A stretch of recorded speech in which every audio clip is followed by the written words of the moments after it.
On this day back in 2014, we lost one of the most brilliant and talented actors, comedians, and minds of our lifetime, Robin Williams. To remember him on the 10th anniversary of his passing, I wanted to do something to pay tribute to him. What I've done was I've looked back on Robin's filmography, I've picked my top 10 favorite movies of his, and now I'd like to present to you my choices. It's also been a year since I last worked on a top 10 video, so what better subject to come back with than on Robin Williams? So with all of that being said, please enjoy the Film Freak's top 10 favorite Robin Williams movies. Number 10, Popeye.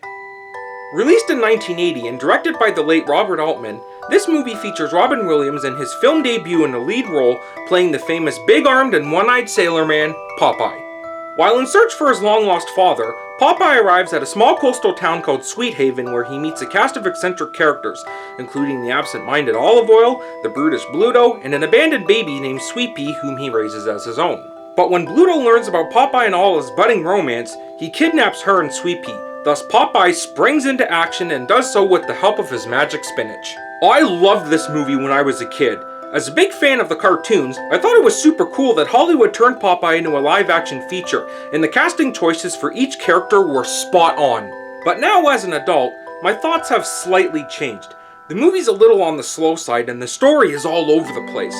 Plus, I find it odd knowing that's Robin Williams as Popeye. As a kid, I never knew it was him. It doesn't look like Robin, especially with those giant forearms, short blonde hair, and talking with a pipe in his mouth.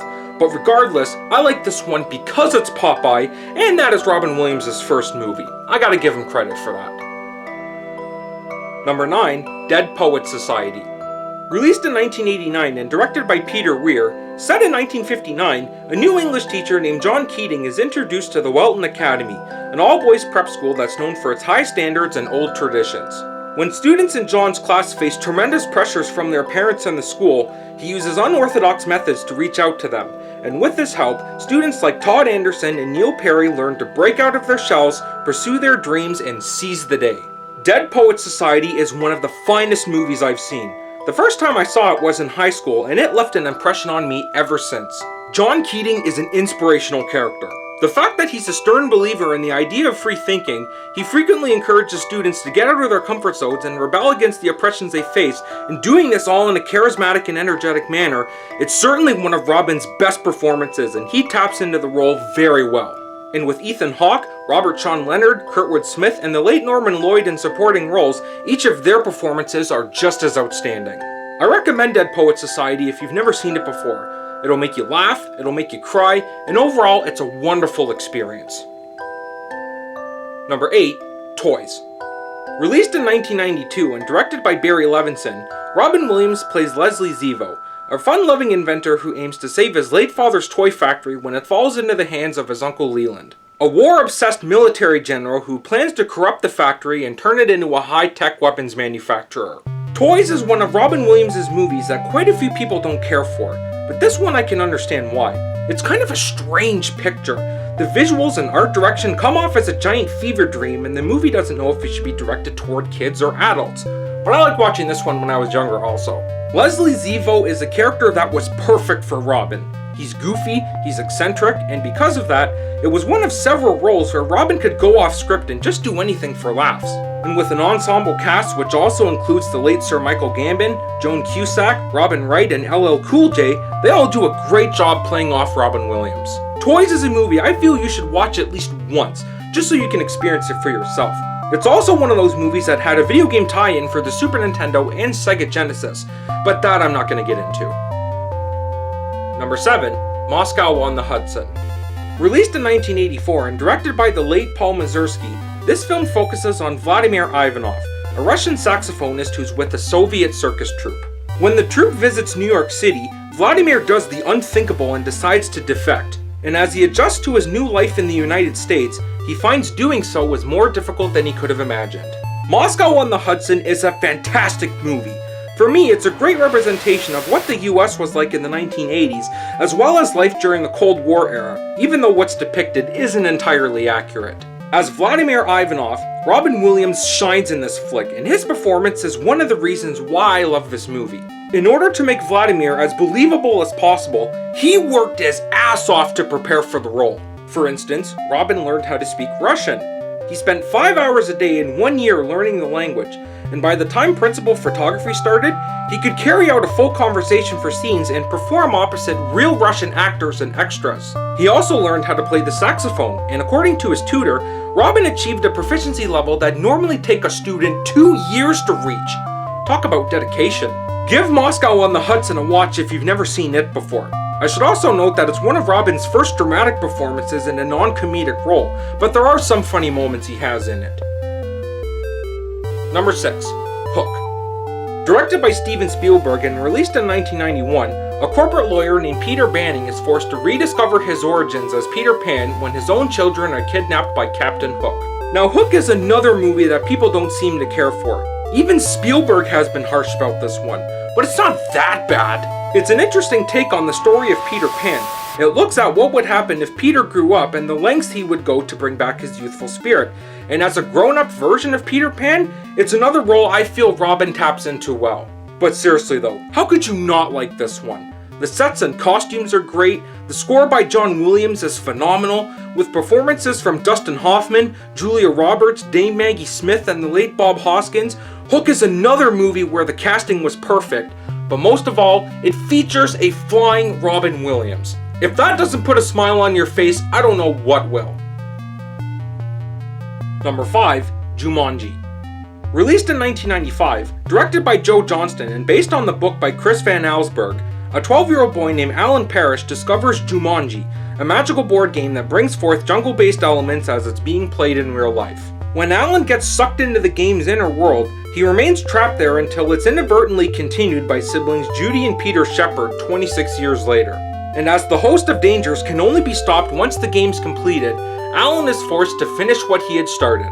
I've never read the Jumanji book, so I can't tell you what that's like, but as a movie, I think it's pretty cool. I like the premise of it, it has a nice blend of action and comedy, and visually, it was ahead of its time. Yeah, the CGI effects are a bit dated now, but for 1995, it's still impressive to look at.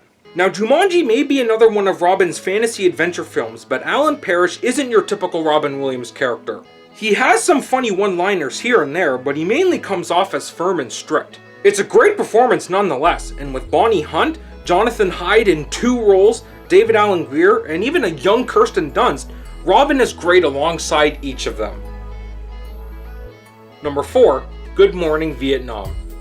Released in 1987, also directed by Barry Levinson and based on the true story of Adrian Cronauer, Robin Williams plays Adrian Cronauer, a lively and fast-talking DJ who gets a job on Armed Forces Radio during the Vietnam War. Adrian gives a humorous and irreverent take on the war, which not only makes the GIs laugh, but it infuriates his superior officer. And as he works to censor Adrian's show, Adrian meets a Vietnamese girl who shows him the horrors of the war firsthand. Good Morning Vietnam may have been Robin's 9th movie, but as Adrian Cronauer, this was the role that made him a bona fide movie star. Most of the broadcasts depicted in the movie were heavily improvised, and it just goes to show how much of a comedic genius Robin truly was. But it's not all fun and games for him. Because Adrian witnesses the devastation of the Vietnam War, he also has very serious moments. He comes off as angry, shaken up, and depressed at times. And if you think Robin is great in a comedic role, I find he's even better in a dramatic one. Definitely give this one a watch if you haven't seen it before. Robin was even nominated for an Oscar for Best Actor, but lost to Michael Douglas for his performance in Wall Street. Number 3. Good Will Hunting. Released in 1997, written by Matt Damon and Ben Affleck and directed by Gus Van Sant, this film focuses on Will Hunting, a troubled youth who is working as a janitor at MIT and is a math prodigy. When Will solves an impossible math problem, he attracts the attention of a professor named Jared Lambo who decides to help guide Will and reach his potential. But when Will is arrested for assaulting a police officer, Gerald agrees to still help him, but only if he seeks counseling from a therapist named Sean McGuire. Good Will Hunting is another fantastic movie.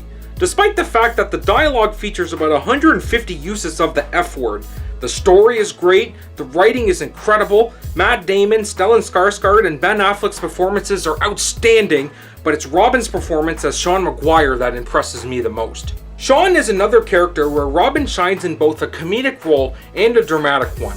Mainly a dramatic one. In fact, for anyone who has seen this movie, take the park scene where he gives that speech to Matt Damon. There's some pretty deep stuff that's written there, and whenever I listen to that monologue, I sometimes forget that it's being performed by a comedian, or even the "it's not your fault" scene. Robin lets go of what he's all about in those moments. Not only would Sean Maguire land Robin another Oscar nod, but he would go on and win for Best Supporting Actor in 1998, and sadly, it was the only Oscar Robin would achieve throughout his career. Number 2, Aladdin. Released by Walt Disney Pictures, directed by Ron Clements and John Musker, and also in 1992, a poor yet kind-hearted street urchin named Aladdin sets out to save the free-spirited Princess Jasmine from the evil sorcerer Jafar. When Aladdin is tasked with finding a magic lamp that can make anyone's deepest wishes come true, his entire life changes when he frees a genie living inside the lamp. And after being granted 3 wishes by the genie, Aladdin embarks on an incredible journey of discovery. Aladdin is one of my all-time favorite Disney movies. I love everything about it. The animation, the voice acting, the songs, you name it. Now, Aladdin may be one of my favorite Disney heroes, but when it comes to sidekicks, Genie is my most favorite. And it's all in part thanks to Robin Williams. Robin is crazy as Genie. It's another role where he goes hard on the improv, and because it's a voiceover, the animators could have fun and translate whatever thought, mood, or impersonation Robin would give them. I also like the fact that he sings in the movie, and listening to Friend Like Me today, I have to admit, Robin had quite the chops. Although he's played other cartoon characters like Batty Coda and Fern Gully and Fender and Robots, to me, Robin will always be known best as the voice of Genie. Now before I get into my number 1 pick, here's a few honorable mentions. The Birdcage. Mike Nichols' English remake of the 1978 French film La Cage aux Folles sees Robin Williams as Armand Goldman, a gay Miami drag club owner who, after learning that his son is getting married, pretends to be straight and hide his relationship with his partner Albert just to please his son's fiance's father, who's a controversial Republican senator. Now I have to admit, watching Robin play a gay man does kinda weird me out. But I like The Birdcage because it's witty, silly, and entertaining, and alongside Nathan Lane, who plays Albert, he and Robin make for a hilarious comedy duo. Night at the Museum. When a man named Larry Daly is recruited to be the night security guard at New York City's Museum of Natural History, he discovers that an ancient curse causes the exhibits on display to come to life and wreak havoc. I haven't seen this one in a while, and I kinda forgot Robin Williams was in it. Robin plays Theodore Roosevelt, the 26th President of the United States, and one of the museum's many wax figures that comes to life. And although it's another supporting role, Robin was a great choice as he embodies Theodore Roosevelt perfectly. August Rush. When a musically gifted orphan named Evan Taylor runs away from his orphanage and searches for his birth parents, he's taken under the wing of Maxwell Wallace, aka Wizard, a homeless man who's living in an abandoned theater. And as he comes up with a way to make money off Evan's talent, Evan doesn't know that his parents are looking for him too. I'm mentioning August Rush because I saw this one for the first time recently and I thought it was amazing. Not only is Freddie Highmore outstanding as Evan, but Robin Williams as Wizard? Holy crow! I remember seeing previews of this movie and thinking he'd be another inspirational character. Realizing that Wizard is actually a villain, I thought Robin was just as outstanding. And my number 1 favorite Robin Williams movie? Mrs. Doubtfire. Released in 1993, directed by Chris Columbus and based on the novel Madame Doubtfire by Anne Fine, Robin Williams plays Daniel Hillard, an out-of-work actor who, after a bitter divorce, disguises himself as a female housekeeper in order to spend more time with his children who are held in custody by his ex-wife Miranda. Out of all the movies I just talked about, Mrs. Doubtfire is my most favorite. It is hands down one of Robin's most memorable movies, and if anyone else had been casted, the movie would definitely not have been as good. Robin is terrific as Daniel and Euphigenia Doubtfire. Although Doubtfire is just Daniel in drag and Robin looks unrecognizable under all the prosthetic makeup, his improv skills are once again on full display. He reaches them to the highest level in this one without ever overdoing it, and when dealing with the film's divorce elements, he and Sally Field handle them brilliantly and with heartfelt sensitivity. It's truly another role where Robin shines in both a comedy and a drama. Now, Mrs. Doubtfire holds a special place in my heart. I was 5 years old when I first saw it, and not only was it the first grown-up movie my parents allowed me to watch, but this was the movie that introduced me to Robin Williams. Yes, that's right. Watching Robin catch on fire, Playing with the broom like it's a guitar and whipping a lime at Pierce Brosnan's head was my earliest viewing of him, and I've been a huge fan of his ever since. I highly recommend this one if you haven't seen it before. It's hilarious, it's touching, and I never get tired of watching it. And that concludes my top 10. What's your favorite Robin Williams movie? Hit me up in the comment section below. And before I sign off, I would just like to say that even though Robin is no longer with us, may he continue to live in the hearts and minds of those who loved him. Rest in peace, Robin, and thank you for the memories. If you enjoyed this video and want to see more like it, have a look at these. And be sure to like, comment, and subscribe if you're digging my content. Every bit of support helps. Well, thank you so much for watching, and stay tuned for the next one.